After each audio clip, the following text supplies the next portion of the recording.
Welcome to the Booster Pack. My name is Rand, and this is the show where we unwrap the stories and crack the mysteries of collectible games each and every episode. And today on the show, we are going to be stepping back to unearth some history on two very particular collectible card games of yesteryear.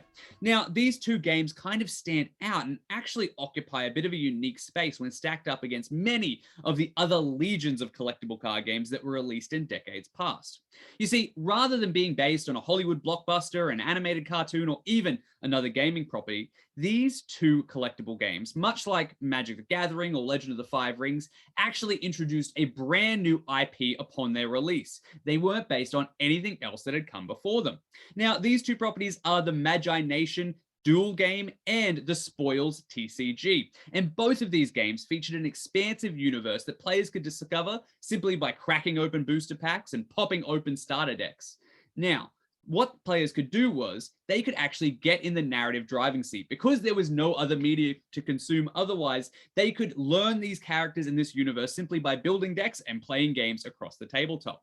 Now, one of these franchises was, of course, Magi-Nation, which was full of cute, family-friendly, cuddly creatures that could be beckoned forth by anime-inspired wizards called Magi.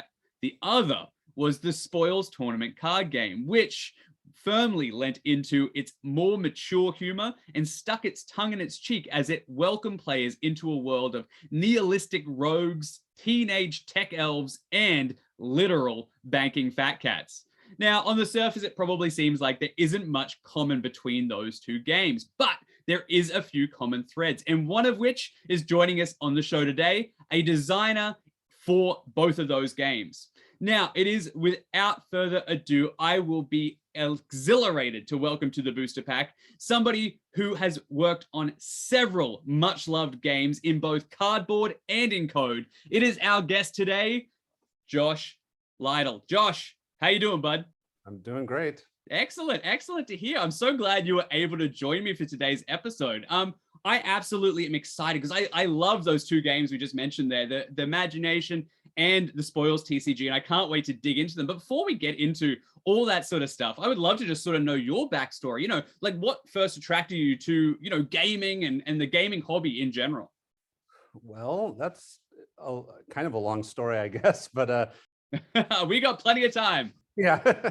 I grew up in the Seattle area, which I would have to say is pretty lucky if you're into games, you know, because my parents moved us here when in actually the early 80s. So at that time, there was nothing here. You know, there was no Microsoft, no Nintendo, no Wizards of the Coast. So given my choice of career, I guess that was just a very lucky call on my parents' part. Thanks, Mom and Dad. Yeah, exactly. In fact, the apartment complex that they moved into that my parents managed ended up being literally across the street from Nintendo World Headquarters, or Nintendo of America headquarters. I'm begging my parents for a Nintendo for Christmas. They're getting you the entire company across the street. And Microsoft is right next to that as well. And they all came in as I was growing up. So, you know, when I was 6 years old, the NES came out and I got extremely into gaming, of course. And I don't know exactly how it happened, but somehow my father, I think he knew some of the Nintendo employees because they lived next to us. And he got me into being able to be a tester at Nintendo. Just like they brought in groups of kids and you could play new games before they were released. And because I was extremely into video games, like I honestly, like every kid in the 80s was, you know, that was what you did, you know, either played outside or you went to your friend's house and played Nintendo. I think I can relate to that. Yeah, I mean, that was just, it was like a default. You would just go to the kid's house and it would be, well, what Nintendo game are we playing? That's just what you did. So yeah, there was those friends where you said if you want to play soccer, it didn't mean soccer outside, it meant soccer on Nintendo. Yeah, well, yeah, and there was outdoor play as well, but you know, Nintendo was a universal thing you could just do with everybody. So I mean, I got into that big time. I mean, I played the early competitions that they had, and I was just very into games. And you know, so as I got older, I don't know, I was a typical nerd, a geek, you know, not. I mean, I had my friends. They're mostly just people who are also geeks, but you know what I mean. You get to high school, there's not a lot of people you can relate to. I'm sure a lot of people can relate to that now, you know, as an adult. So what started me off, and this is all part of my career story actually, but is that when I was a freshman or a sophomore, I forget which exactly, I met someone else who seemed to also like games, right? And his name was Hayato, and he was a Japanese kid in school, and he said he came towards me because I was the only one who seemed to understand what he was saying, so we got each other immediately, And the interesting thing about Hayato is since he actually grew up in Japan, he had access to this whole world of games I didn't even know about, right? Because at this time it was the Super Nintendo era, so and role-playing games were everything, so Final Fantasy and all of that was like the best. And so Hayato had all these other games I'd never even heard of because he had the Famicom system at home and the Super Famicom. He was like your own personal Nintendo Power issue. Exactly, yeah. So it's actually at his house that he showed me Chrono Trigger before it was out here. Wow. So anyway, we were just having a great time playing video games, being friends. And one day, Hayato tells me, well, I have to go somewhere, after school. And I said, where are you going? And he says, I'm actually going to Squaresoft of America. As somebody playing those games, your jaw must have hit the ground. Yeah, and I didn't even realize, but Squaresoft of America is also right next to where we live. Because I guess because they had a relationship with Nintendo, they put in an office, in Redmond also.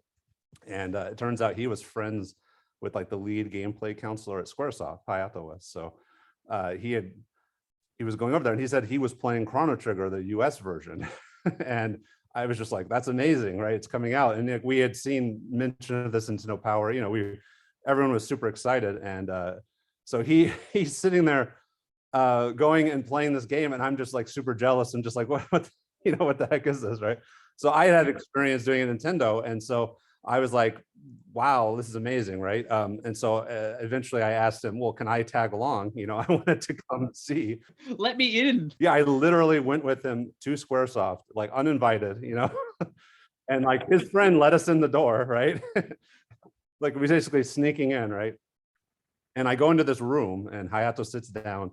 And he's officially supposed to be there, and he starts playing in this room full of kids. They're all playing Chrono Trigger before it's out, and I'm just standing there watching, and this is great. I'm just in heaven because I was like 14, and I'm just seeing this new game, and I'm in Squaresoft, and like you understand, Squaresoft was like legendary to us back then. It was like in Nintendo Power, they would talk about it. They wrote articles talking about how they had like a video game room where the employees would go and play like Street Fighter on their breaks. Just it sounds like the coolest thing ever to me.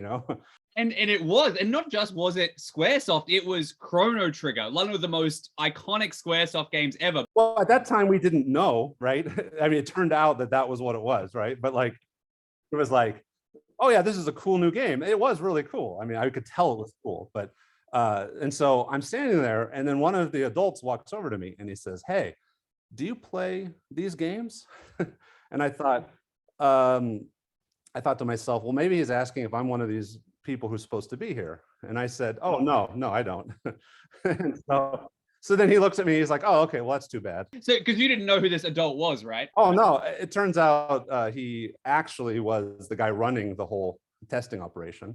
But I'm just standing there then, and I had just shrugged him off, and so this was actually an extremely key moment in my entire career because I'm just standing there and I'm thinking, okay.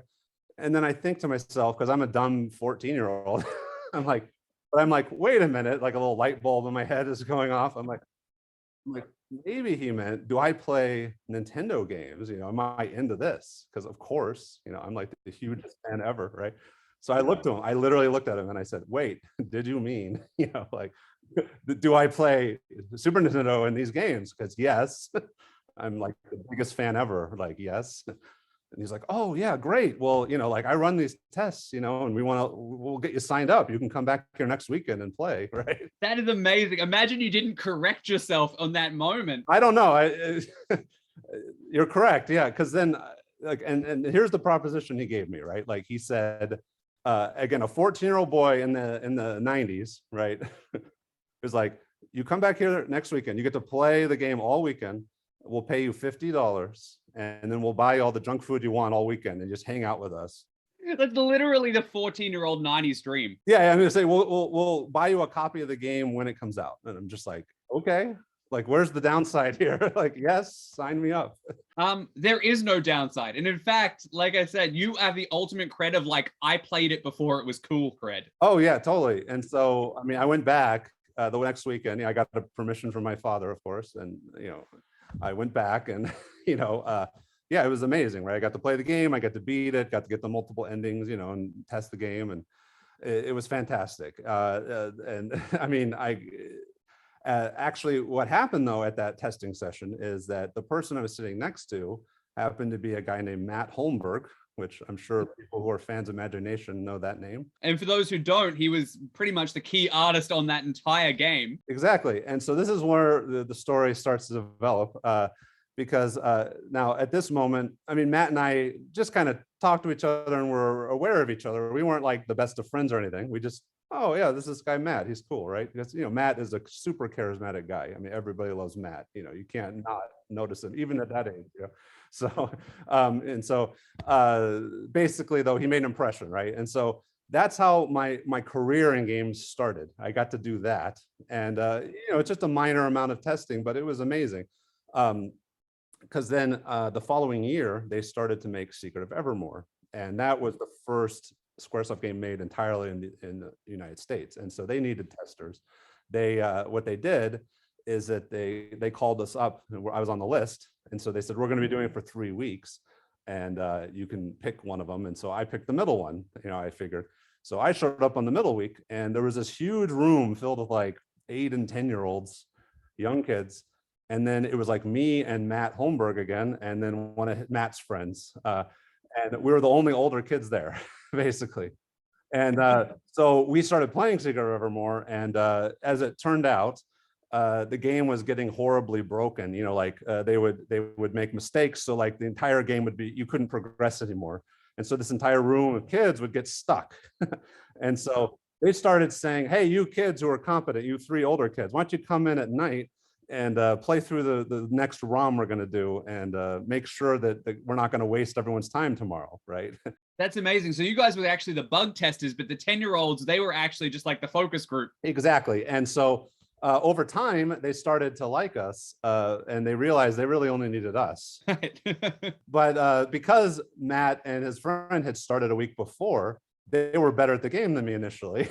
And so which is no big deal, but it was like, I remember there was a moment that came where they were saying, all right, we're going to hire the beta testers full time. And I remember the guy running that was looking at me and he's like, oh, you're still not through this part of the game yet? And he thought I wasn't doing that well, and you understand, I was a competitive gamer at that time, and I haven't gotten into this, but I was playing in like the old Nintendo World Championships and stuff and setting high scores, so I took that really personally. And I was like, you were like the kid from Wizard. Let me say this, I was very upset. I was like, no, I got to do well. So they did hire me, right? They reluctantly hired me as like the 3rd person, but then at that point I got really, really good at it, and I could beat the Secret Evermore in like 3 hours every day, which, so I was speed running, I think, because it was before it was even a thing, right? Yeah. But the point was, I don't know, maybe through like my insistence on being good at that, and then like just the fun we were having, Matt and I became friends in that environment, right? Because we worked all summer doing that.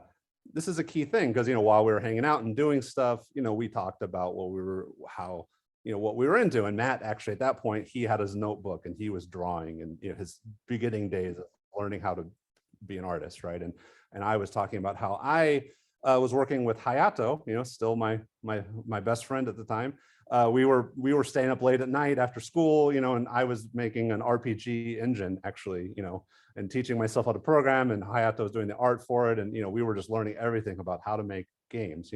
So you guys had met Matt then, and then obviously told him that you were designing a game. Now Matt's obviously going to come up later in the story. How do we thread Matt back into this if you guys are just working together one summer? So the point was that since Hayato and I were doing that, and I don't remember if I showed Matt what we did, but we had lots of discussions, so he knew this. So that job ended, and then we went our separate ways. I mean, Matt went off and did his thing, and Hayato and I kept doing our thing.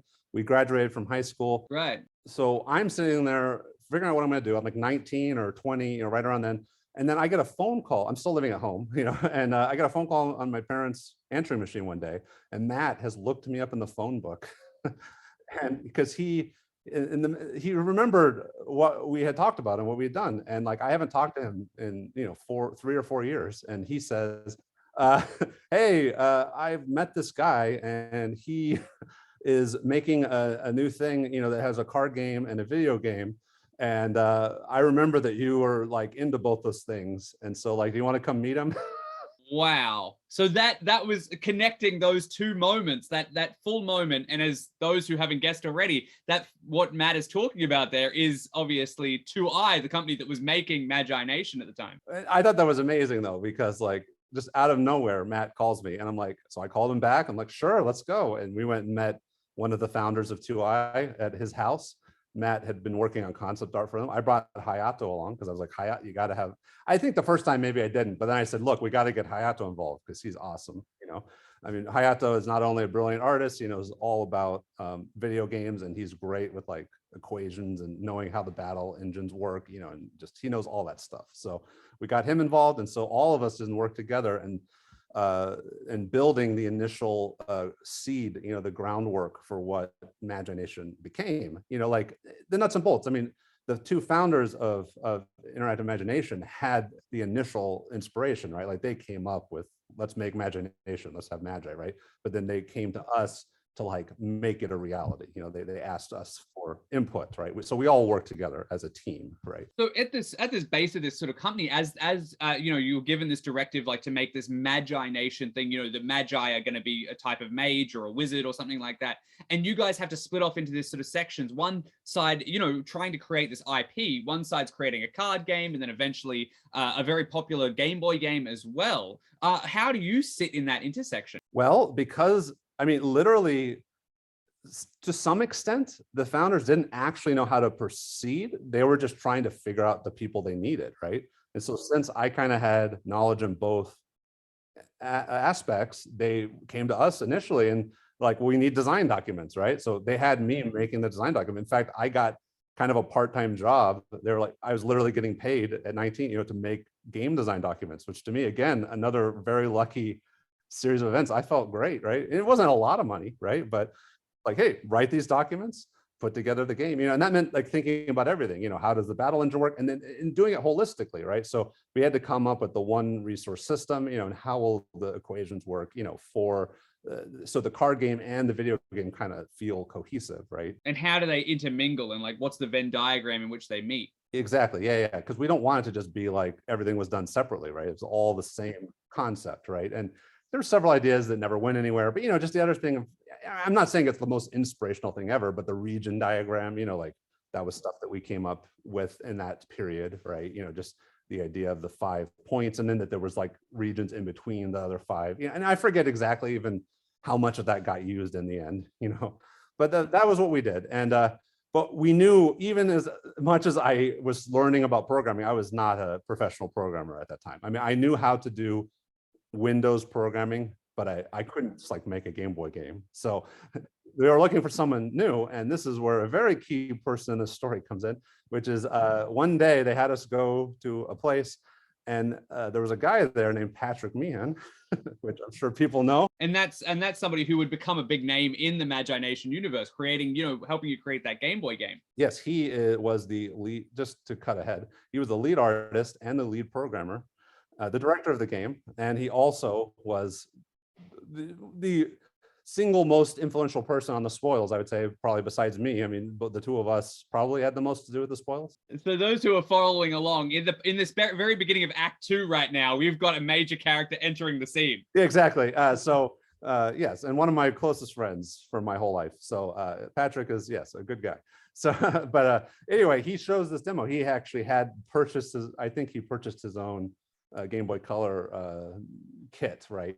And so he showed us a demo on it, and I looked at it, and it looked nothing like any other Game Boy Color game I've ever seen, right? Like it looked more like a Super Nintendo game. And anyone who doesn't know, the Game Boy Color technologically is more like an NES. It's very low tech. And so the fact that it was able to run at extremely high frame rate, and it just had that look. I mean, the way Magi-Nation looks, it had that kind of, it was just, it was just better than of anything I had seen on the Game Boy Color. And amazingly, it looks very similar to some of those Squaresoft games, like Chrono Trigger, like the Final Fantasy games that you ended up playing, for Nintendo back then. Yeah, and I mean, Patrick loved those type of games as well, right? Which is where he came up with that stuff. And anyway, I just said we had to hire him, and I'll cut short his story. I'll just say that he got involved in the company, and I then worked for him, right? My role then on the game is I actually did the tools programming, since that is one thing that's relevant with Visual Basic. I was able to make all the tools that we built the game with. But Patrick then programmed the game, and then I did the game design and the Shadow Geyser design in the Game Boy Color game.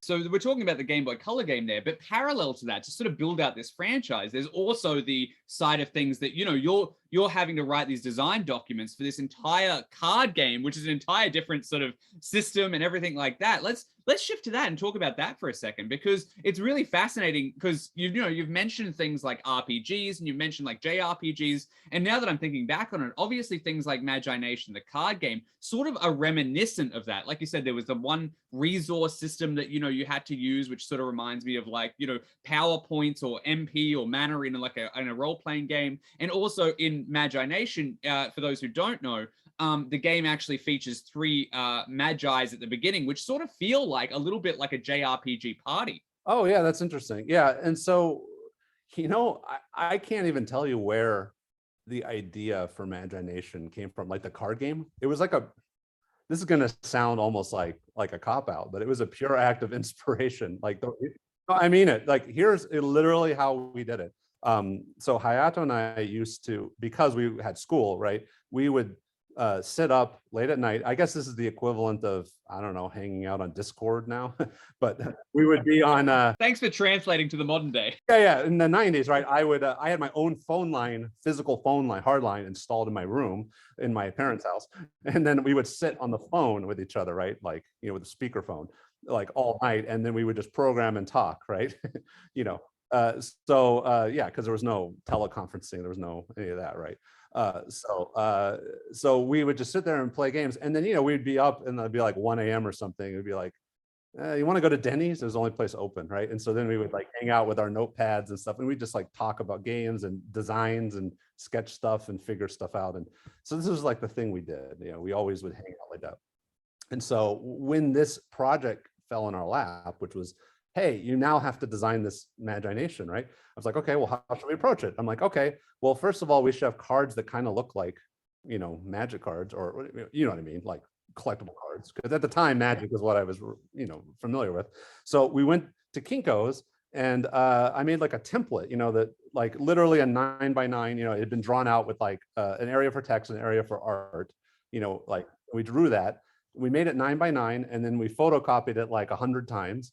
And then at Kinko's, you can pay like $1 per cut. They'll like cut your sheets, whatever you want, right? And so we had them cut them up so that we had a whole bunch of little blanks that were just pieces of paper, right? That look kind of like an empty Magic card, right? And again, for those who don't know, Kinko's is sort of like a Staples, or like a print store. But yes, you're correct. Anyway, we got all those little pieces of paper, and we went to Denny's. And we're like, well, how should this game work? We literally kind of riffed off each other. We're just like, well, we know we need these tokens. I'm like, I said to him, I still remember the conversation. I was like, it would be just fun to have lots of tokens and counters on the cards, because Magic doesn't really do that as much. I'm like, so what if we just like have the one resource system with the energy? And I'm just like, we'll just like put it with a bunch of tokens on the cards, And so then it just kind of designed itself, if you think this way, because I'm like, well, we need to have like a Magi, so we'll put him there, and he's going to have a certain amount of energy. So I'm like, let's put the tokens on him. And so we actually designed it and played the first game as we went. Like I said, here, I'm like, we need a Magi. I'm like, okay, what do we know? We knew one of the characters. I forget who the character was. I said, here. And I wrote the name of the card. And then I said, he'll have 10 energy. And I'm like, he'll have this ability. I said, Hayato, here, draw me a Magi. I threw it over to him. He took a pencil and he drew in a picture. And then I'm like, okay, cool. There's one card. And then, and I'm like, all right, now I need this other card. And I like drew a name, a card. I'm like, I'll have 3. And I'm like, here, draw me a picture of like a shovel on it, And then he drew one. And then we just did that. And then we had like a deck of maybe 30 or 40 cards. and we're like, there's our game. And then we kind of played together off the same deck. I mean, we didn't see, the thing is, when you're making a game, you don't have to have it work the way it would for the players. You just need the principles, right?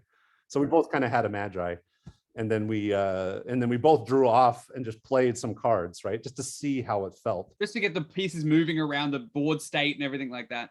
Yeah, because once you say, well, you have a Magi and you have some tokens on them, you're like, okay, well, if I'm going to summon a card, a creature, right? I mean, what do? You take the energy off, and it's like, well, then that creature then has the energy. Well, it makes sense to put the energy there. You know what I mean? Like, it kind of just flows naturally, right? And as well, to circle back to the Squaresoft and those sort of like JRPGs, you know, it reminds me of like the summons from, you know, Final Fantasy, all the Final Fantasy games and all that sort of stuff, where it's like, you know, you're spending your energy to summon forth, you know, like a guardian beast or whatever that might be. Yeah, exactly. And I mean, I think we ended up coming up with a novel take on it, because one thing that we were familiar with, because we spent like the last 3 to 4 years thinking of how battle equations work, is that generally battle equations play off of multiple resources, right? So you have magic points and you have hit points, right? And they're kind of like playing at odds with each other or something along those lines, right? And so the idea of making that a single resource is actually kind of tricky, right?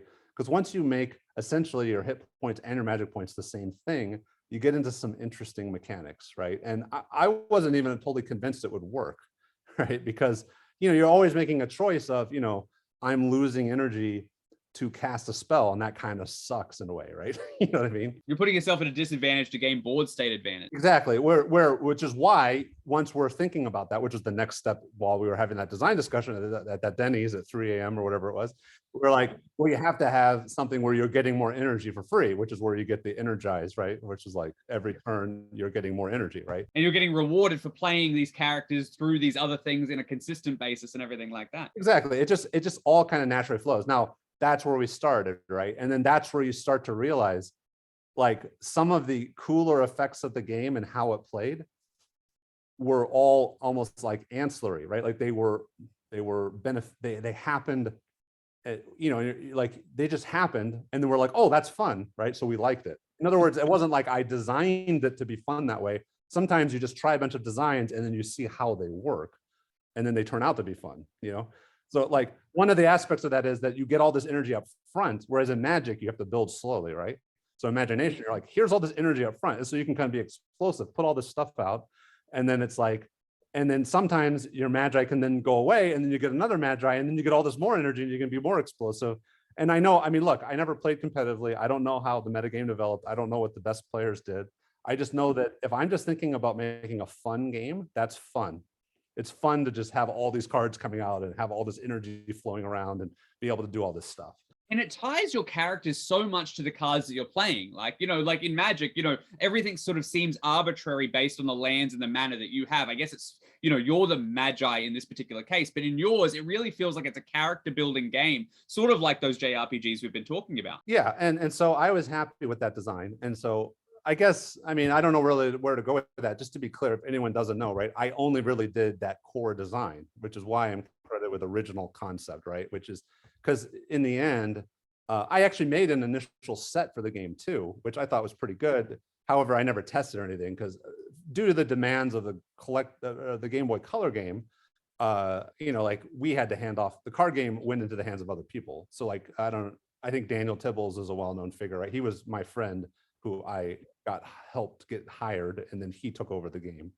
And so he helped launch the game and make the sets. And so at the point of like why any set is the way it is on Magi-Nation, I can't answer that question. You know, I can just tell you about that design of the card game and bringing it together with the design of the Game Boy game. Now, the thing I think is fascinating about Magi-Nation, and as somebody who's played a ton of collectible games from that era, and I actually played Magi-Nation when it first came out, is that it felt so fresh when compared to things like that were contemporary to it, things like Pokemon, things like, you know, even Magic the Gathering. Did you have much experience in that sort of collectible card game, trading card game realm before diving into this design? Oh yeah, I mean, I played Magic basically from the beginning. I mean, I had an advantage living in Seattle, right? So it was the biggest in Seattle first because Wizard of the Coast is here, right? And another interesting thing was just and there's so much community here. We probably had more cards, and I missed maybe the first few months, when like alpha beta were really going, but that was kind of hard to catch, you know what I mean? So but no, then I finally got in, and then I just played. I mean, I don't know, anyone who's played these games understands, right? But when you first discover them, it's like I was obsessed, I know that feeling all too well. all encompassing obsession, right? Like when I was 14 or whatever, 13, 14, it was just like, oh my God, right? And so, I started by playing, we have like a local mall, which is right next to Microsoft actually. And I used to play there. Interesting enough, a lot of my best friends now I met at this mall, just playing Magic, and we also played with a bunch of the people who were like the early bigwigs at Microsoft. It's kind of interesting. So like the guy who made Microsoft Excel used to just play Magic with us.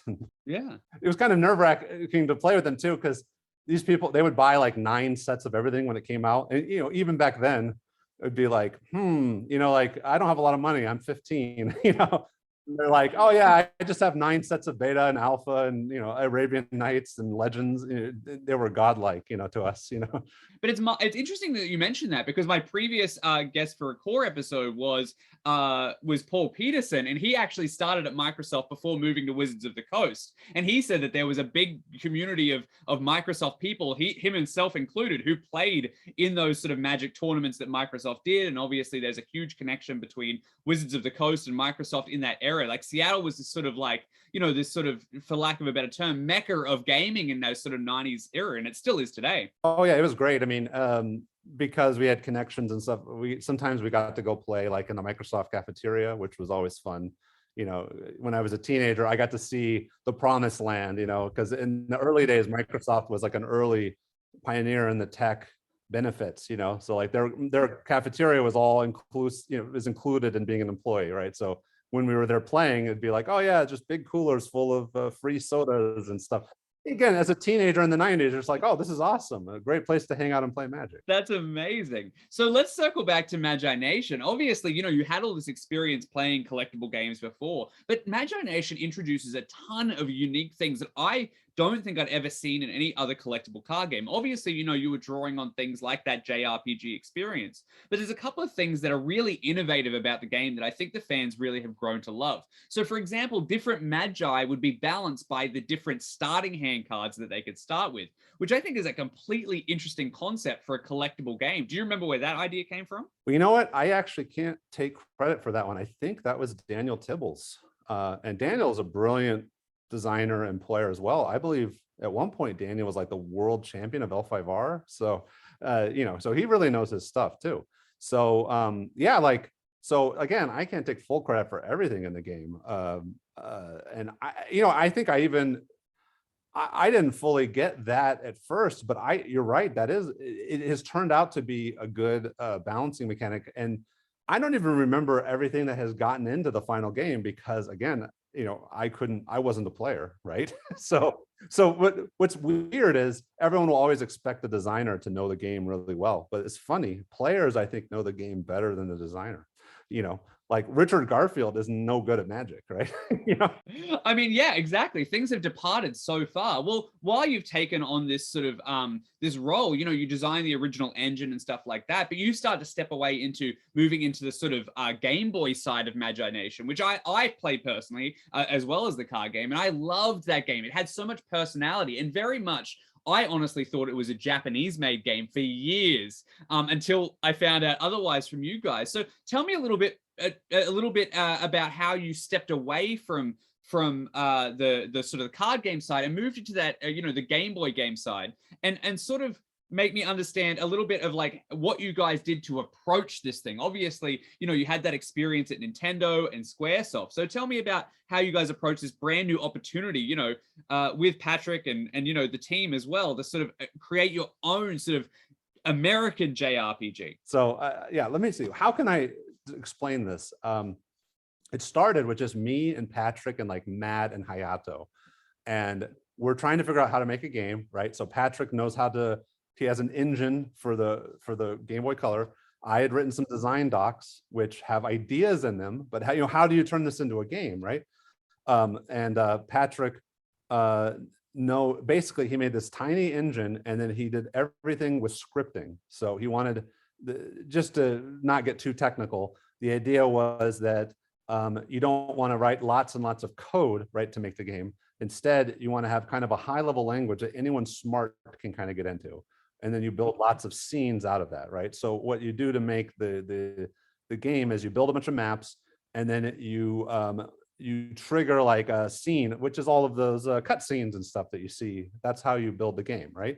So really what we ended up with was we need a bunch of artists. So we went to the Art Institute and just hired people, including people like Rich Werner, who ended up with Matt working on Plants vs. Zombies. So you ended up with all these like talented people, I guess just getting lucky that we got all those people. And then we ended up just hiring a bunch of smart people to script the game, who were a lot of the people I knew from Magic, actually. I got all my Magic friends to come, and they weren't programmers. They ended up just scripting the game. There was like a team of 6 to 8 of them, run by one of Matt's friends named Ryan, who was also another smart guy, again, not a programmer necessarily, and they just scripted the whole game. So the point was that we basically just improvised as we went. That's what I'm really trying to get at. And it was a bunch of people who were super passionate about what we were doing because we were getting results. Absolutely. Like, it was, again, a passion that you guys had from all the way back in that, Nintendo playtest room up to this moment where you get to prove yourself and do something that you've always been passionate about. You were up on the phone at 3 a.m. in the morning talking about designs and everything like that, and you finally get to do it. So in the same way, it's such a passion thing that, very few people around the world get to actually experience, and you guys got to do it and reap the critical acclaim for that game as well. Yeah, and a lot, and I think I've mentioned this in the past whenever I've talked before, but it's like the last few weeks actually made the biggest difference, on that game, because that's when we added a lot of the secrets and a lot of the more interesting parts, like mini game, the stuff that really makes the game feel deep, more like, I was trying to be like Chrono Trigger and Zelda. Those were my 2 biggest inspirations, when designing the game. And it's not like I was the only one who influenced the direction of the game. Patrick had a huge impact on the direction of that game as the director, right? But I was the game designer, therefore I did have influence as well. And yeah, Chrono Trigger and Zelda, you can hopefully see the inspiration in there. So absolutely. And I recommend, if anybody can get on, play an online version, or maybe pick up a copy on eBay or something like that, if they have an old Game Boy, check it out. It's definitely one worth revisiting. It's something that I visited much after the fact, but it was a fun, completely engaging experience that I've heard some people say is way better than it ever had any right to be. That's about right, yeah. So let's move on. Like, obviously, after that game comes out, you start to move away from 2i, and you guys sort of start to go off and as Magi-Nation sort of starting to wind down, you and your team that you sort of created in this sort of bubble of creativity through Magi-Nation, both the card game and, of course, the video game, the Game Boy game, starts to entwine and sort of move away from i2 and sort of form your own company that will eventually become, Tenacious Games. Tell me about that sort of period. Yeah, so, well, just to summarize, there's obviously a lot to tell that I can't fully get into, but eventually 2i, our team, separated from the company. When I say our team, I mean the team that made the Game Boy Color game, right? So we think of ourselves kind of as a unit, right? And it wasn't 100% of the team. Some of the people who are the artists, right, continued on to keep making the card game, right? And the team, though, the central team that made the video game, we were kind of, our hand was forced, right? Like we're sitting, after, we're moving on, and now, like, what's next, right? So we started to contemplate, how we could make another property, like with our talents, since we had just made Magi-Nation stuff. And we came up with a concept. We were calling it Wishmaker at the time. Wishmaker was just our, it was going to be an original property for, children, And was that in a similar space to what Magi-Nation had? Like, would that be a multi, faceted sort of IP, like where it would be a card game and a video game and everything like that? Yeah, exactly. Yeah, because our talent set was to make card games and video games, which we thought was a good way to market it. Because the idea was it's pretty cheap to produce a card game, right? So you can use that as a marketing tool to then launch an IP, and then you can create a video game afterwards, right? Which is what Patrick's passion was, right? He wanted to make continue to make video games, and the video games then, video games are a lot more risky business. That's for damn sure, because you got to put a lot more money into them. And, I think we probably do pretty well, but then I think the business model of video games is you try to make one up front and you probably lose money, and then you make sequels, right? And then, so the idea was you want to have an IP to do that with, right? So you can, because, you can probably crank out sequels a lot faster and a lot cheaper, right? You have the existing technology and all that. So that was the basic plan, right? Now, the only issue is raising money is not easy. Especially if you're just some random people, right? I mean, no matter what you've done, you may think it's good, right? But raising money is a whole different game, right? So the nice thing is, though, that I had a friend that I had met through Magic. So Magic is a great good old boys network. You meet all kinds of people. Named Scott Dodson. He was the CEO of Tenacious Games, and as it turned out, conveniently, he used to run a recording studio that was literally across the street from Interactive Imagination. Again, that Seattle area is just on fire. Well, I mean, he was my friend anyway, right? But since he was across the street, we got to have lunch with him a lot. So I got to introduce him to all my friends that I had made at UI, right? So we kind of created a nice interconnected network there, right? Which is what led us to kind of form this new band of Scott plus Patrick plus me and the other guys, to try to make Wishmaker happen, right? So we, and Scott is, he's older, he has a lot more experience, he knows a lot more people in the industry, so he was able to bring that heft, to us, right, to help us fundraise. So they went out and attempted to fundraise. We made a lot of connections, we met a lot of interesting people. It's a long journey though, because I don't know if you ever watched Shark Tank. It's a great show if you want to learn about being an entrepreneur. We were like the people who were totally unprepared in Shark Tank, who don't know the numbers, don't know anything, right? We're just like, we promise Wishmaker is going to happen.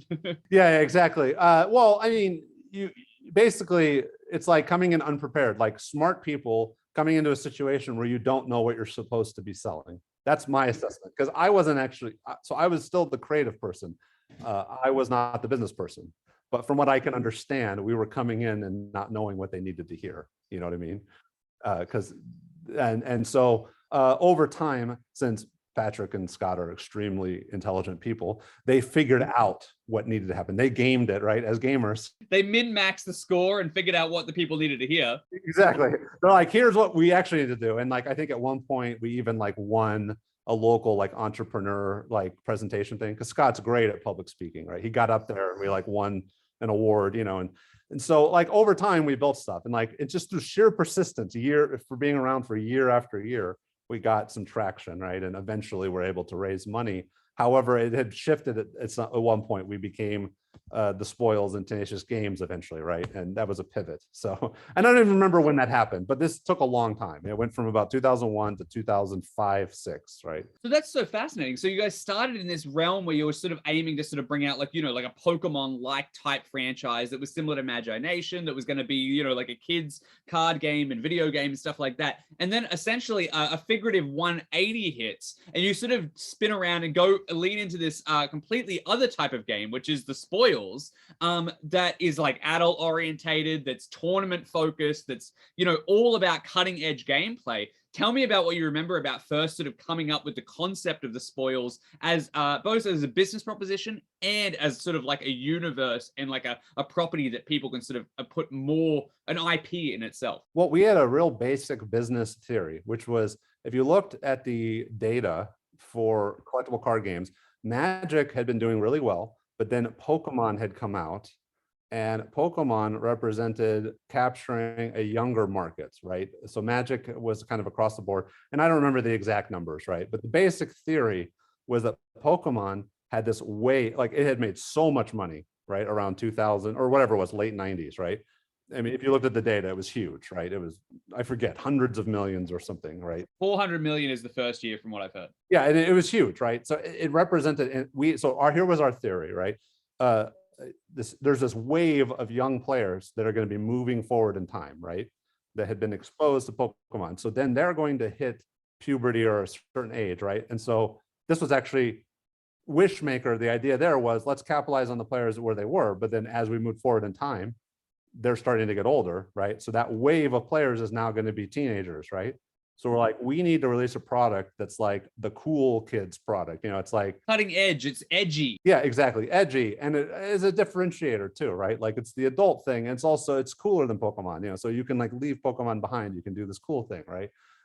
And then maybe a little bit different than Magic, because at the time I was a little bit cynical. I'm like, I don't need another silly fantasy thing. Apologies to anyone who loves Magic backstory, but I'm like, I don't need another like random fantasy thing that has no relevance on the cards, because I was a tournament player in Magic, so like I'm just like, I don't care about Sisay or whatever, Yeah, I don't care if this is from Lana War or Teloria. I like the art, but they don't do a good job of telling the story through the cards, right? In my opinion, Magic, and I think they've changed that. To be clear, this was at that time, right? I'm speaking from that perspective. And part of that is, a lot of the people who worked for us and like, we actually influenced the Wizards because some of our people literally work in Wizards R&D now, I think some of that just, and also they did take notice of what we did. So, any of the changes in Magic, I think kind of somewhat expired by what we did, if I'm going to not be too self-aggrandizing. So that's really fascinating. So where does the idea of sort of leaning in, you guys are thinking about these sort of tournament play, the kids and stuff like that who are going to be growing into sort of being more competitive. So where does the sort of tournament card game focus come from when it comes to Spoils? So that's also part of our strategy, right? Which is that in order to compete with Magic, our other theory was that in order to actually have any chance of launching as an original IP, we have to offer a competitive alternative to Magic, right? So, I mean, you can launch, like you've seen the entire history of card games was like, well, we'll release with some IP like Pokemon or whatever, right? Versus system, it doesn't matter what it is. And, sure, there's people who already like that who will buy the game. And so that's the reason they'll buy it. But we're like, we need a game that has the staying power of Magic. We would literally want to take on Magic, right? So we were going to try to be cooler than Magic. We were going to try to do it better than Magic. We're going to try to do everything better at every single level. So that's so interesting. So when it comes to, your credit as sort of the lead designer of that sort of game. So when it comes to approaching and trying to like capture Magic's audience, obviously, it's no surprise that there's a lot of similarities between the gameplay of Spoils and the gameplay of Magic the Gathering. So how do you approach that engine to sort of go, all right, how am I going to attract people by tweaking Magic in a way that is going to be more interesting, more competitive, and more appealing to that sort of competitive crowd that we want to capture from Magic's gameplay? Well, and this is where we get into some debate as a designer. So I have a slightly different perspective now in my older age than I did then. But a lot of, like when I played Magic competitively, so I was never like, pro tour winner or something, but I was pretty good. I won a grinder and grinded into nationals. Like I played in several pro tours. So you were in that sort of sphere of like competitive play, and the top echelon of the 500 people who were the best in the world at Magic. Yeah, I mean, I wouldn't say 500, but whatever. I was pretty good. The point is, I understood Magic pretty well, and I played a lot, and I had a lot of experience. And the point was, while I was playing, I actually had this idea, like. I had the idea that became the central feature of the Spoils while I was playing Magic several times, because in a lot of very key games against people when they were very close, they come down to being mana flooded or mana shorted, essentially, right? That's not the only thing that matters, right? But what you learn as like a high level Magic player is that essentially managing that risk is what everything is about. And that I don't like that necessarily. I mean, I think it's maybe good for Magic because it keeps the game interesting, because the idea that if you play against someone who's better than you, you always have a chance to win is actually a feature, not a bug, I think. But in the Spoils, what I had always thought of, so I come from really old Magic when we used to play with Jam Day Tome. It's a really old card, so you pay 4, draw a card, right? And I had always thought to myself, if I could just, as a rule in Magic, just be able to Jam Day Tome at any time, that would fix being mana flooded, because and it wouldn't even be broken. I always just had that thought. Well, if everyone could do it, it's not broken. Exactly, because I was just like, because that's actually what you use Jam Day Tome for in the old days, right? Like is to prevent that situation. You would put 1 in your deck, like in the Weissman deck, and in the middle of the game, if you had a bunch of mana, you would draw it sometimes, and then you just put it out, and then it would help you draw a bunch of extra cards. And I was just like, well, what if that was just built into the game? And and then so you combine that with the also fairly popular rule that you can put cards face down as a resource to prevent the idea of being mana screwed, right? And it's like that is the central thing that prevents those random losses on those two margins, right? And so combine that with the idea then that instead of putting that into the rule book, you put it onto a faction, right? Which allows you to tweak it. That's kind of, to me, what the heart of the spoils was. It was that idea of, I'm going to make this minimal rule set and then allow it all to be tweaked, and then we added, I remember that was literally how I started. It was like, what if I essentially had a rule set that was a lot like Magic? Because that's the thing. I don't necessarily want to make a game that was like Magic, right? Like, they have like what is it? The patent, right? I had to think about the patent while I was designing. As far as I know now, the patent is not as much of a big deal. No, it was 20 years has ran up in 2017. But at the time, it was more of a consideration. So I did take some innovative solutions. I don't know if anyone noticed, but in the rule book, it doesn't actually tell you to tap your cards ever. Clever stuff. You're very tricky. Also, when you attack, it says indicate your card has attacking in whatever way you feel necessary or something. That was my workaround. That's hilarious. And with the inertia of the game, obviously people are going to use that particular fashion. If you just let the player decide to tap on their own, I don't think there's a patent violation. Especially if you're competing for that competitive space where, these people might have been coming in from Magic, teaching the other people who are coming on, who are joining for the IP. So I worked on probably 15 game prototypes. I had one where attachment was a big thing. That was actually a Wishmaker prototype. And so I actually liked how attachment worked. Even though it's a little clunky, I think it kind of worked in its own way. But no, there was one I had designed where attachment was like a central component of the game. Because I was looking always for some type of elegant mechanics, that were kind of innovative. And I still have a few designs that I've just kept to myself in case I ever need to make a new card game. So speaking of those sort of innovative designs, there was something that really stands out. You guys added basically another base number to the Magic system, which was speed. You gave every character basically first strike by this sliding scale that you can control, another knob on the cards that you could sort of tweak to make a character better or worse. Like, what was the inspiration there? That came in later. I don't remember the exact conversation. I'm fairly certain that came up in a group discussion we had with the R&D team. I don't think I designed that one. I think it came in later because we were like, we need more stuff that makes the game original, so like we started with that engine I talked about, with the faction card and all that.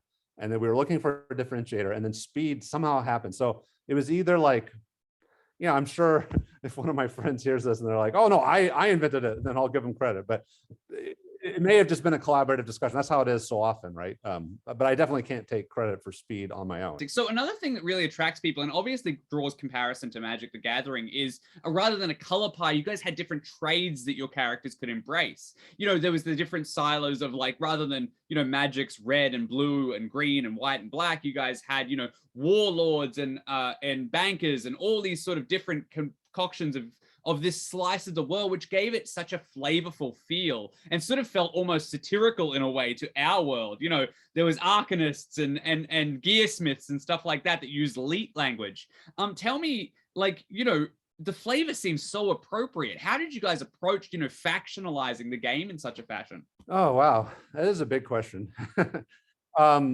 So yeah, like let's try to drill down on that. Like, so you mean like the mechanics, or do you mean just in general? Well, I think one of the things that is very popular about Spoils is that those mechanics bleed and mesh so well with the ribal flavor that the game offers. There's, like I said, the warlords feel like there really should be the warlords. They sort of have a mix of red and green in Magic, and then there's the gearsmiths that sort of have that blue and sort of red sort of component. It really feels original, despite the fact it's split up into these 5 factions. So how did you guys marry what the mechanics were with what those flavors became? Did you start designing a game and go, oh, I want this sort of gearsmith equipment and all that sort of stuff sort of to be the gear side? I don't know. I guess the best way to liken it would be like a band trying to write a song, like can you recall every single thing that happened that made that song happen?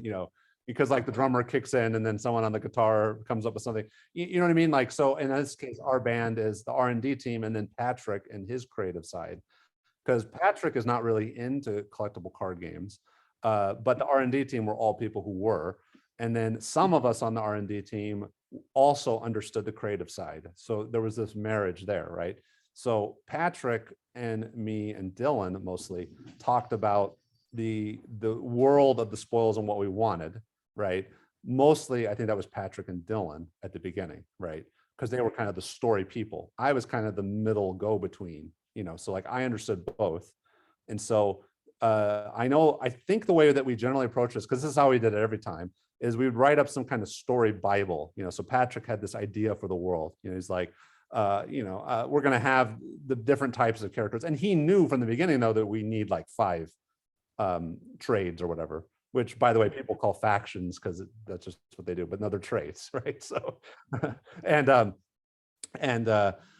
so then from that, I would draw inspiration based on his story treatment. So I could probably even find some of those documents. So he would literally just like write a paragraph, or whatever. He would write a huge document sometimes, so it'd be like, here are the Gearsmith. The Gearsmith believe in this stuff, right? And they have these things and they do this, right? Here are the bankers, they do this and that. And so then I drew inspiration from that, so it's like, okay, well, the bankers are greedy and they like this, so that would mean, what kind of game mechanics fit that theme. And so that process was mostly me, but also Dylan and the rest of the R&D team, And I'm sure it went the other way as well. Like, as you started to craft these mechanics, Patrick was coming in and seeing like, oh, these guys are going to be sort of together in this sort of group or whatever, and start to shape the fiction around that as well. Yeah, exactly. But I mean, for each set, he would kind of just come up with what the elements are, it's almost like storyboarding, but it's all freeform because it's not a narrative, so imagine if you're trying to make a movie but there's no narrative, so like, the process of like concept arting, right? So you're like, there's going to be this thing, there's location and this thing, and then these characters, and then these elements, or maybe this overall idea, like in Seed, there's this idea of the lingomorph, which I don't even know how much we told anyone, right? But he was like, here's this backstory and there's these concepts. And so I'm like, okay, cool. In that setting, then you have to learn to tell a story through a series of little vignettes, like here's a little shot of something happening, and then some flavor text, So how can you build a story? Like a card game is a unique storytelling mechanism, right? Because it's not narrative, right? So it's like, you got to piece it all together through like little bits and pieces, right? Absolutely. It's like we mentioned in the introduction, that people can put it together in any way that they want and however they experience it. There's no linear way to experience it. It's really quite a fascinating concept. And you guys did an amazing job of marrying those two particular sides of the game, whether it was the sort of more fiction side or the crunchy competitive gameplay side. It feels so cohesive when I feel like it hit our hands in that sense. I can explain the actual process. Like, I mean, literally, we had raw card concepts that had nothing to do with story, right? So like, we would just say, we need these cards, right?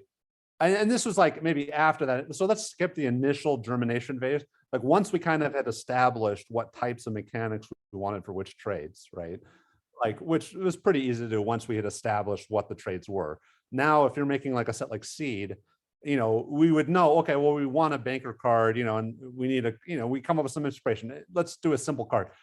Draw 7 cards, or something. I mean, that'd be insanely broken, right? But and then we'd be like, well, that needs to cost 10 or something. I don't know. It doesn't matter. I'm just coming up with something, right?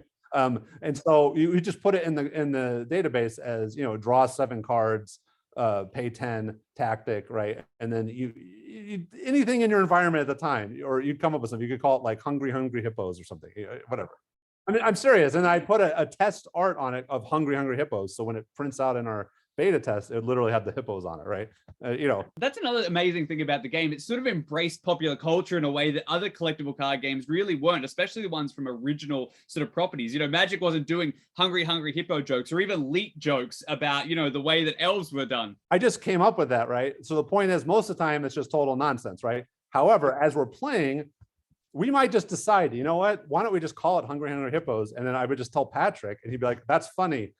Totally that, because if Patrick agreed and I agreed, then we'd be like, fine. So then he would be like, okay, Sure, and he'd get his art team. So he moved to Singapore. He actually had a Singaporean team of great artists, right? And he would say, "Here's a treatment I did for Hungry Hungry Hippos," and then he would come up with something that would fit the world. It'd be absurd because he has like a great artist there, right? And it'd be like, "That's great, cool. Hungry Hungry Hippos fits into the world of Seed or something, right?" It doesn't, and we're like, "Fine, we'll just call it that," you know. And so then it would work, right? Or we'd be like, "That's a silly name. Instead, it should match this other card," you know, like he has something called like you know, divine inspiration or something, you know, and it's like a picture of a Mao, you know, receiving something from a god or something, you know, and be like, okay, fine, that'll fit a 7-card draw. Well, that's so great. And the fact that the game was so absurd in that sense, that could sort of balance these sort of wireable pop culture references, but at the same time still felt so so resonant. You know, these games, you know, you could show people who don't play Spoils a Spoils card and they'd be like, oh, I get the joke. You guys were really in on it. I really love that. And something that I think is really hard to balance. Yeah, I mean, and just to be honest about it, it's like me and Patrick's sense of humor in most of the stuff, right? I mean, that's just our style, and that's a development from, you know, learning from each other. Honestly, some of that style developed from learning from the weird sense of humor that developed on Magi-Nation, right? I mean, the collectible, sorry, the video game, that was definitely not just me and Patrick. Like that sense of humor came from Matt. Matt Holmberg has his own unique sense of humor. And then you bring in his friend Ryan, who ran the scripting. Like he had his own sense of humor. Rich and Werner, and then Tim Gillette, he was another artist. And then just this, it was just this soup, this strange brew, right, of everyone together created this, right? And so we almost like kind of, I kind of remembered how that was, and then built our own style on top of it in the Spoils, right? You know. Well, I mean, they were such an inspirational and influential part of your life, right? Like, you know, and that obviously all blend into the personality and the sense of humor that you had, even to the point where there's cards in Spoils that sort of make a nod towards that team. Yes, no, we do that, and I don't even remember all of them, and some of them are flattering, some aren't, you know, and I won't even get into that. Like, we'll leave that as a mystery for people. Yeah, we'll let the fans sort of figure those ones out and try and find those Easter eggs through there. We worked in our own Easter eggs for our own amusement. So we'll let the fans dig through and try and find what they can of those. But my question is, I guess the next thing you said, you know, you said that you had a lot of interplay with people at Wizards of the Coast, and you know, there's a lot of people who worked on the Spoils team now who went over onto that team and were part of the Wizards of the Coast and a Magic team for a while.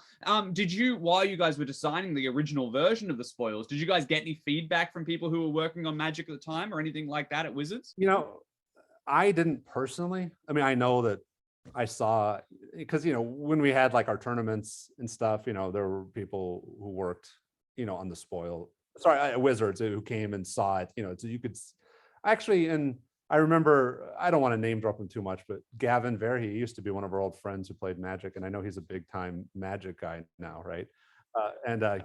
He actually, in our open beta tournament, one of them, he won one of our iPods that has the Spoil. I saw the photo of it, you know, because when he was young, before he was a big time guy, right? And yeah, like, so the point is though, that it's just, you can't really avoid that in our area, you know, because everyone is kind of connected. And well, I mean, that's threads back to the sort of statement that you said before, you know, where it's just like, you know, one company moves in, another company moves in, and it's all connected, and you could just find those sort of communities and those pockets of fantastic gamers and game designers. Yeah, and some of our advisors were former Wizards employees, and I don't want to say any names because, you know, I don't know, you know, I don't want to call anyone out, right? And, you know, we had advisors who were professional Magic players too, you know, so like we had a lot of connection to you know, like famous people within the community, right? That it was all just kind of just because of friendships, you know, and it wasn't all me, right? It was because Scott knew people, and, you know, we all just knew people. It's hard to not know people when you live around here and you play Magic. Absolutely. Those connections run deep. And obviously it's been fantastic that you were able to sort of get that advice and sort of hone the game at the highest level of, you know, sort of opinion and information that you were getting. Now, you mentioned it in there as well, which was the open beta, which I think is an absolutely fantastic idea. And for those people who don't know, what you guys did is basically just printed actual playtest cards and sent them out for free to game stores across the country. Tell me about that experience. Like, I don't think that that's ever happened in any other collectible card game since. And just tell me what you remember, what feedback you got, and, you know, what the response to that sort of initiative was, because it was so innovative and helped, you know, the player base establish itself in such a way and sort of feel involved in the design process. Yeah, so yeah, and to be clear, I believe that the way that the system worked was we made open beta kits. So it was essentially a tournament in a box, and we had the open beta set, so that served two purposes. The open beta set allowed us to release before all the art was done. And also we thought it was actually kind of cool to release a set that had like the sketches, right? Because we thought that would just be fun. I think people would enjoy it, right? Which is what's in open beta, right? It's everything sketched except a couple of the cards are drawn. And Patrick also wanted to get some feedback. He wanted to just see how the art was resonating with people before he finished it. Because we figured if anyone hated it, they would just like, we could pull a 180 on the art or something, right? Before we were committed, right? And so also, if a store ran the tournament, they and sent us the results to train them to do that, then they would get another box until we ran out. So that was the whole program. And I believe, so there was two good things. One is that spread the game, got people playing, and it was just innovative. So we got a lot of press on it, right? There was a downside though, as far as I know, and again, I wasn't running that program, so I don't 100% know, but I think it also trained stores to expect free stuff from us. So when it came time to sell the game, they were a little less, they were more reluctant, because you think, oh, it's establishing a game there, right? But like at the same time, they're like, well, you should send it to me for free, I think that conversation happened more than one time, so. Right. So once the hand was out, they were hoping to get sort of more things. I mean, that's in a very interesting lesson. Well, I think it's really great for establishing organized play, but not necessarily for establishing a sales relationship, right? So I don't know though. I'm not sure. Like, I think there's definitely a lot to be learned there, and I don't necessarily have all that information. But I do know that it was successful, and yeah, I remember that idea like germinated and was formed, through discussions we had with advisors and other people. So it wasn't necessarily 100% us, but it was based on, it was one of those things that kind of came about through just all of us talking, right? So, you know what I mean? Like, as in, it's one of those great ideas that I don't know who exactly came up with it.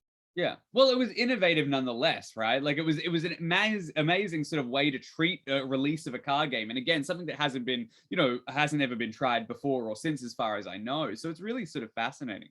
So essentially what happens from there is sort of Spoils launches wide. You guys get, a huge launch, really well received from what I've read and stuff like that upon initial launch. How did it feel sort of getting your game out there and sort of this thing that you've been working on since, that sort of has a history all the way back to those ending days at 2i, right the way to the release? Like, what was it like seeing people like embrace the game and enjoy it and sort of figure out archetypes? Did everybody sort of surprise you with the way that they wanted to play the game, or whether that you had built-in combos and stuff that people found or didn't, there was things that you didn't expect? How did that go for you? Oh, wow. That was such a blur for me. Like, I mean, we had a weird relationship with the community early on, because I think unlike other times, like in Magic, with Magic in the early days, they were figuring it out, and then the community, I think, kind of led them, right? And in the early days of this, our entire R&D team were literally like pro tour Magic players. So I would say we were pretty skilled at card games, right? And we had been playing the Spoils privately for like a year or so. So I don't think it's unreasonable to say when the game launched, we were probably better than the community initially, just at the very beginning. I'm not going to claim that we were better at the end or anything like that. But what that meant was, initially when we were getting feedback, it's kind of hard, right? Because you don't know, like, is it just because the community hasn't like learned enough about the game yet, or are they right? Are they better than us yet? You know what I mean? Because I'm not foolish enough to think that the community can't like get better at the game than us, right? But at what point does that happen, right? Does it happen after a year? Well, it's the macro version of what you talked about with your Nintendo playtesting days. They were 1 week behind ultimately. You just had to wonder where they caught up. Exactly. And so I'm never actually sure when that happened, because there's this weird thing that happens in card games, right? Where it's like people will give you feedback, but you don't know if their feedback is based on the fact that they're not as skilled as you, or if they have a legitimate point. And I know it sounds really arrogant, but it's the truth, right? Like people might just complain about Magic, like, well, that was this happens in any competitive game, right? Where, you know what I mean? People will say, well, that's cheap, or that's bad, or, that's not a good thing. But be like, well, if there are ways you can deal with that. You just have to play better, or use this other card or whatever. But at the same time, maybe we're wrong. Like, it's a whole philosophical debate, right? Because it doesn't matter in the end if the players aren't having a good time, then that's all that matters, right? You know what I mean? Let's say you're right. Yeah, like maybe you're right. Maybe there is a way to deal with it, but like the players aren't finding it. Well, okay. If they're not having a good time, then they're not having a good time, right? So you got to do something about it. So that's kind of how it went for me. Like, I remember I was very active in the forums at the time, and I tried to always talk and respond to all things and explain exactly why we did stuff and be very responsive. And and I think we only had to ban 1 or 2 cards in those early days. Like emergency obfuscation was one of them, because that was the one card that, like, I mean, I was trying to do a few things. And you guys said that even yourselves that it wasn't banned because it was it wasn't banned because it was broken, but because it was a negative gameplay experience. Exactly, and that's generally why you should do it. I was trying to not be someone who just bans stuff, you know what I mean? Like, and also, I think that the solution we had was right, because yeah, I mean, again, we have no way of knowing how it's going to impact. That's one of those things where you can't tell until people at tournaments are just causing problems with it, right? It's one of those things that, like, if I was to have $1 every time a community of a collectible card game player is called a card broken, I would be sitting on a pile of money that would allow me to be welcomed with open arms with Mao bankers. They would just absolutely love me, because I would have a ton of money, because those things are always something that any community will call out, regardless of skill level or anything like that. So I mean, in the days of the spoils, I think we had some advantages and disadvantages. And one of them was that we were small. We were like lean and mean, right? So we could react quickly to customer feedback. So I like that about it.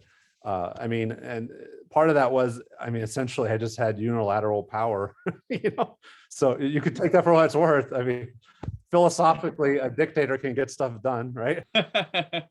It's art imitating life at that point. I mean, that's what was happening though, right? So hopefully I was benevolent in what I did when I was running the game. So as the game is going on, obviously the game grows and sort of reaches a point, at some point, unfortunately, Tenacious Games isn't able to maintain it. But during the design process, you've had sets like Children of the Lingamorph come out and stuff like that. So what happened as the company was sort of winding down with Spoils Tenacious Games was, like, did you have sets in the works and stuff like that? And then when, for those who don't know, it jumped to another company, Arcane Tinsman, did those sets get picked up, once that game got picked up by that other company, or was that an entirely new design process for you? We were a little bit behind. We just didn't have the manpower or resources, right, to like with Magic, they're super far ahead, right?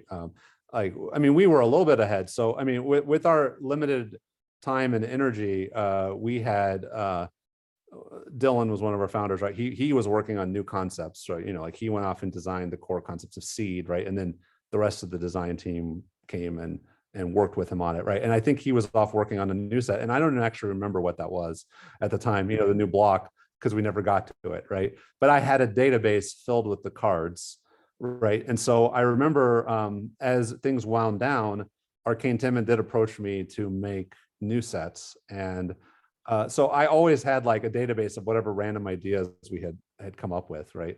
But there was no like cohesive major blocks just sitting around ready to go, Right. So everything got sort of massaged into the new era of Spoils as it sort of grew into the next part of its lifespan. Yeah, because basically I was able to make a few sets, and then I actually don't even remember how many I made. So this blurs together for me. I apologize. I made a few sets working off of what we had already kind of done. And I was actually told that a few of those sets would be like the last set we ever did. So I made a few design choices there, and like I basically wanted to just give deck builders all of the tools that they would ever want, moving forward, because the game was going to be dead at that point. So I'm like, go nuts. Yeah. And also, I mean, I didn't have like a ton of time to like put it through the rigorous playtesting our previous sets had. But I also kind of understood the game well enough to be like, I know what I'm doing, right? I'm like, here, we're going to make these crazy cards. And I figured if any of them were too broken, then the local play group would just decide, you know what, we're going to locally ban that card. We just don't like it. Absolutely. As the game sort of works out of its lifestyle, people will just sort of, the communities come together to sort of, balance and sort of continue the game on as it was. So as we sort of wrapping up, we're sort of unfortunately running out of time, because I know obviously you had a little bit of life as the game continued on with Arcane Tinman and stuff, but we won't have time to get into that too much. But is there any other memories you wanted to share, whether it's of Magi-Nation, whether it's of Spoils, that we sort of missed that you didn't get a chance to talk about? Any precious memories or anything about either of those games that you wanted to tell us about today? Yeah, I just wanted to say that as much as I was involved with both games, that they were definitely group efforts, and I don't want anyone to ever think that I was the designer, sole designer of Magi-Nation or the Spoils. Like, I mean, I was definitely very involved, but I couldn't have done it without Dylan Mayo and Brian Peterson and Dan Hansen on the Spoils, and actually a huge list of other people that I'm probably forgetting their names right now. And on Magi-Nation, just the whole team there, it was all of their work that really mattered. So it's so amazing to hear that. And obviously, as you've told these stories, every single one of these stories has included another name and a new name. And, we were joking at the beginning of the episode how great a movie this would make. It would be fantastic. But the one thing we'd have to take away from is it would definitely be an ensemble cast, because there are so many players in this proverbial game that you sort of touched on. And oh my God, there's every single name I would love to talk to and hear their side of the story. But obviously, you had an effect on these games, and from me and from collectively the players who are listening to this and stuff like that, thank you so much for your side of that contribution, because without some of the work that you did, these games wouldn't have existed in the form that we know them today. Yeah, thank you. That's all right. Well, we'll move on to community questions. And speaking of the players and stuff like that who love the games we're talking about and everything like that, we actually have some questions from the ones who reached out and let us wanted to know some things, from you directly about some of the games that they loved. So we sort of touched on it in the episode, but Daniel Sotelo sort of asks the question about those sort of super powered cards that you sort of made as you thought that the game was sort of wrapping up. You thought you might be making the last set. Did you have any reservations about those cards, or anything that you would have changed knowing that the game wasn't going to go where it was going to go? No, I didn't have any reservations, but actually what happened, I mean, this is airing a little dirty laundry, but I submitted the set and it never came out as I designed it. So people didn't really get to see what I did. So yeah, kind of without my knowledge, the set got edited by a very talented group of people. I'm not going to cast any aspersions, but it came out differently than I designed. So the actual broken version of the what I'm talking about never got not released. Right. All right. So at least there was some saving grace there. Considering that the game continued on, it's probably better that way. However, I stand firm by what I said, which is that when the game is transitioned from being like a tournament game to a community game, I'm okay making more powerful cards and allowing communities to regulate themselves. Which is I'd rather have more exciting stuff and let house rules kind of reign. I mean, I 100% agree. And as somebody who's a part of a lot of collectible card game communities that is only supported by their fans, that sort of thing does happen. There's tons of different games out there that have lived long lives and then fallen by the wayside, and their players have picked up the mantle and continued the community going, only to create things like their own restricted lists, their own ban lists and stuff like that. So I think you're 100% right. And there would have been no reservations in the sense that, you would have made those cards. I think they could have been a ton of fun for the community to enjoy and deck build around. Exactly. Like, I think it's the biggest mistake designers make, which is, being afraid to make exciting cards, which is actually a theme throughout all the sets we release. I was always pushing the envelope on our cards, which, I mean, this again, I feel like I'm bragging, but like afterwards, always the other designers came back and said, you were totally right. At first I was afraid, right? But like and I noticed if you look at the latest Magic sets, they're doing the same thing. Like it seems to be the way that things are done now. Like if you look at other cards, they're all more exciting, more interesting. Like they've made their cards more powerful. Like when I made Gideon, right? People were just like, oh, you could never make a card like that. It looks like a typical Magic card now. Like it's not even out of line, right? Well, there's a great quote from somebody who was on this show way back, Justin Gary, who's a professional Magic player and everything like that. He designed for the system, and his philosophy was, if there's not some cards in the set that you're afraid of as you're pushing it out the door, you haven't done a good enough job. Yeah, that's a good way. And I mean, and I learned a lot from the guys in Wizards R&D. Like Mark Rosewater put out that column. I don't remember what the name was. I mean, I think he still does it, but he had a column for years where he's just explaining all the things they were learning. So, and that's the kind of stuff they talked about. So yeah, I mean, they're brilliant guys over there. Absolutely. And it's so fantastic that game obviously, influenced your game, and the design philosophies got shared in between, as we talked about in the episode. Now, I do want to move on to the next community question. That is Andy Tellager asks about the plans. Obviously we spoke about how, Tenacious Games sort of wrapped up their time with the spoils and it got sort of moved on. Do you know if, as the designer, was there any plans in place to sort of do a set of blocks, obviously doing the seed system that you were going to do, and then was there plans for like rotation after that? Like, what was your long-term plan had that come into fruition? Yeah, I think there were some plans, but honestly, I don't remember all of the plans we had. We had discussions. It was kind of a cross that bridge when we come to it kind of thing. I was doing a lot of that in the spoils days, because because believe it or not, yeah, a rotation system is actually extremely complicated, to figure out. And I know you could just do kind of what Magic does. However, that system wasn't really necessary until several years into Magic, like a long time. And so we weren't anywhere near needing to even consider that stuff. And I mean, and we could always just fall back on it. You rotate block sets out, right? I mean, that's pretty easy. But I wasn't sure what we were going to need. I was just going to kind of wait and see. That was my opinion on that. I do know that we were working on a new block. I just don't, honestly, I just don't remember because I wasn't doing it. Dylan, the other co-founder who was on R&D, he was working on the new block and he never ended up presenting it. It was like too late by that time, What could have been for some of those fans and stuff like that? I'm sure they're still amazed with what could have come out of that era from the Tenacious Game side. Yeah, I mean, I would have loved to have kept doing it. That would have been great, obviously. I'm sure many would have loved it as well.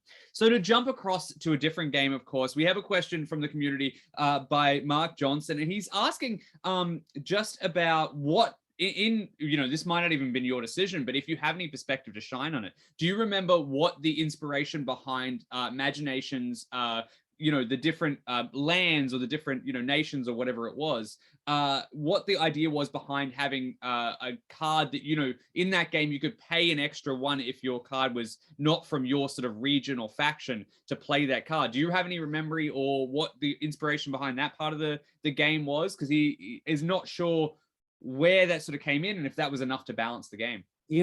I'm trying to remember. I have competing memories on this. So in case anyone hasn't done the math, this was 23 years ago. Yeah, 99. That makes sense. So it's a long time ago for me to try to pull these memories out. So I don't remember if that was my idea or if it was like Daniel Tibble's idea, because I either like wanted that or I hated it. And that's what I'm trying to remember. Because I remember specifically that having multicolor stuff was an issue, right? Because if you think about it, we have the tokens, right, and that resource system, but that doesn't have anything to do with color. Now, I'd have to probably look through my old documents to try to remind myself what solutions I had to that problem. And the region tax, I swear that came in from someone else. That's what we called that, right?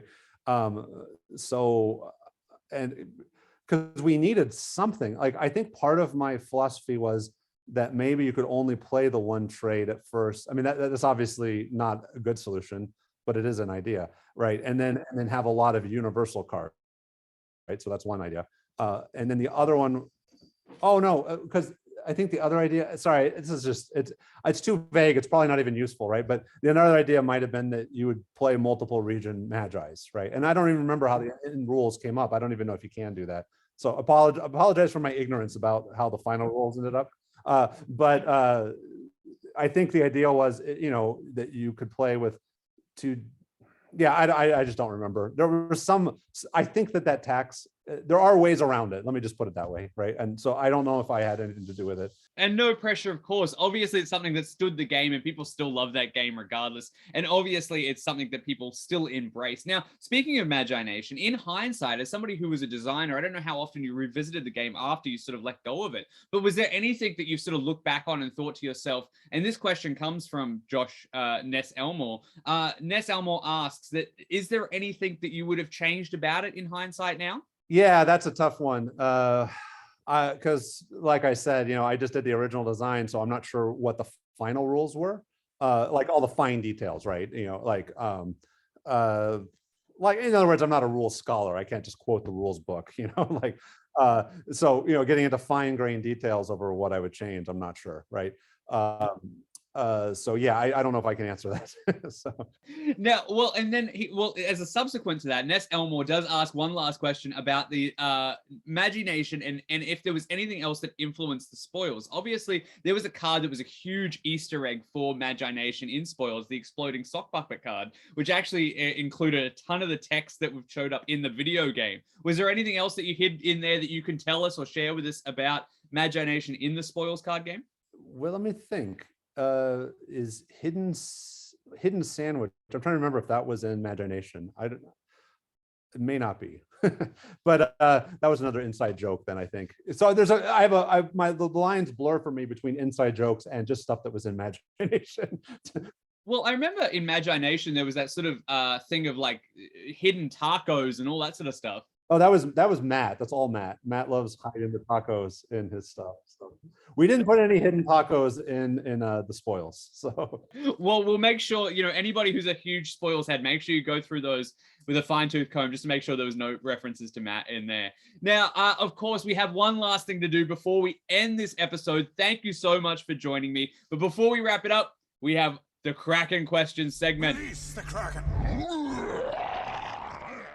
Now, in Kracken Questions, all you've got to do is choose one of these 3 colored booster packs here, any one of these, and we'll crack it open and go out on the questions within. Okay, how about yellow? Yellow? All right, let's find out within. Now, there's in each booster pack 3 common silly questions that could be literally anything, and 1 rare game designery question that might make you think a little harder. So, in this particular booster pack, we've got ourselves the first common question. Oh, here we go. Would you rather visit Jurassic Park or West World? Yeah. You know what? I guess this is just for fun, right? Yeah, nobody's going to legally hold you to this answer. Yeah, I would go to Westworld, but before it malfunctioned. So, there you go.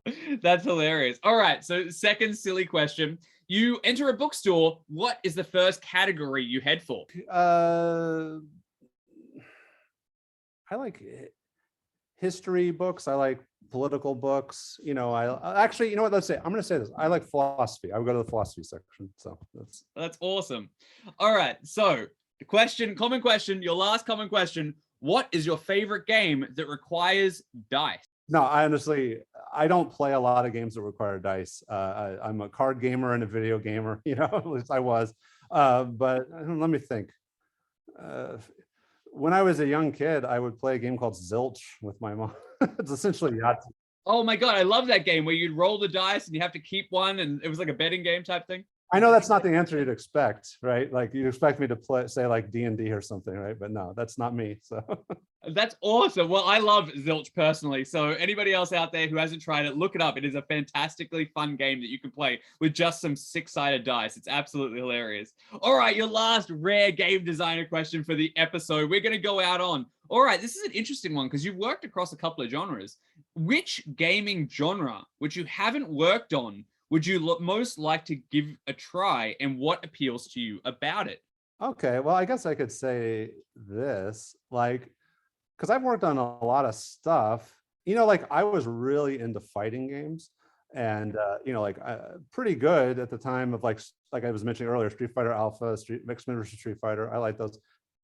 Yeah. So I would probably enjoy trying to make a fighting game because it's like a pretty complicated engine, I think, and I also think I like the purity of those older games, like Street Fighter, and I consider X-Men vs. Street Fighter pretty pure. I know there's a lot of games that build on top of that, but I like the originals in both series. So that is it for our episode. Thank you so much for joining me today, Josh. It has been an absolute pleasure to talk to you about these memories. There was things that honestly, we joked before that, about the Nintendo game and the Nintendo movie, The Wizard. Your life would make a far better Nintendo-based movie about that because there was some amazing stories in there.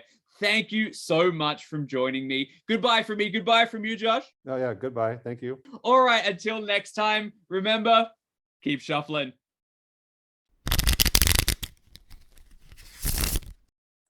And there you have it, our episode with Josh Lytle. Oh my, didn't he tell some amazing stories? Not just about the Spoils or Magi-Nation or anything like that, but can you believe those amazing early console gaming stories about testing some of those games like Chrono Trigger?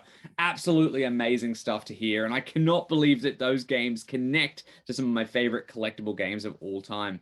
Now, thank you so much, you guys, for joining us for this episode. And of course, thank you to Josh for sharing his stories. And while I've got you here, I should mention if you're interested in adding to your Magi-Nation collection, adding to Spoils collection, or even just adding to any classic collectible game collection that you might have, feel free to check the links in the description because there is going to be a link to Category 1 games. They specialize in classic collectible games, so check them out. They've got competitive market pricing and great customer service. If you put any orders in with them, they have a whole bunch of great titles and stuff to look out for as well. And you can even build out little mini collections and try out some games that you might have been thinking about, maybe some you've even heard of on this show. Also, by all means, let me know in the comments as well what you think about Magi-Nation, what you think about Spoils, what you think about this episode. I love to hear from fans and stuff like that, and I cannot wait to hear about what you guys thought of those games, what you guys thought about what Josh said, and of course, what you thought about this show. Give me any feedback you've got. Give us any feedback or opinions you've got on the episode.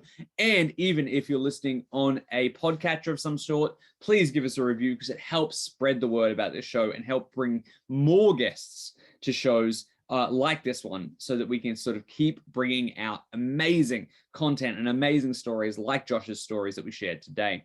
Now, as for me, of course, you can find me on social media. Obviously, my name has been Rands, but you can find me on social media as CCG History. So that's on Facebook as facebook.com/CCG History or at CCG History if you want to tag me. Same as on Twitter. So twitter.com/CCG History or at CCG History if you want to tag me there as well. I'm much more active on Twitter, just as a heads up if you want to try to catch me every single day. Both direct messages are open on both of those platforms. So if you have anything to say to me, you can say it to me there.